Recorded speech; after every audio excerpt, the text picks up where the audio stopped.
नमस्कार मंडळी, तर तुम्हा सर्वांचं आपल्या चॅनलवरती अगदी मनापासून स्वागत। तर आज आपण बनवणार आहोत दुधी भोपळ्यापासून खमंग थालीपीठ। तर चला रेसिपीला सुरुवात करूया। तर मी इथे हिरवी मिरची, लसूण आणि जिरे घेतलेले आहेत। हे सर्व एकत्र करून आपल्याला बारीक वाटून घ्यायचं आहे।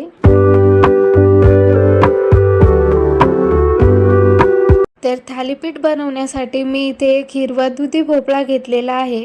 तो आता सुरीच्या मदतीने अशा प्रकारे कट करून घेतला आणि हा भोपळा आता आपल्याला सालासकटच असा किसून घ्यायचा आहे। थालीपीठ मऊ आणि टेस्टी होण्यासाठी भोपळं बारीक किसलेलं खूप महत्त्वाचं आहे। दुधी भोपळ्याचं असं थालीपीठ एकदा खाल्लं तर परत कराल।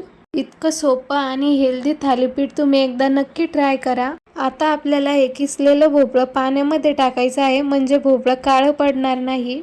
तर आता मी इथे 2 ते 3 वाट्या गव्हाचं पीठ घेतलेलं आहे आणि 2 चमचे मी यात बेसन पीठ टाकलेलं आहे। तुम्ही तुमच्या आवडीनुसार पीठ घेऊ शकता।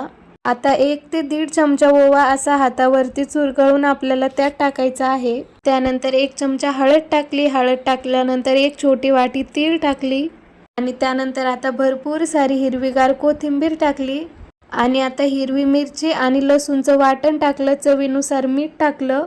हे सर्व पदार्थ टाकल्यानंतर पाण्यात टाकलेला भोपळा आपल्याला एकदम त्यातलं पाणी काढून घेऊन त्यात तो ॲड करायचा आहे।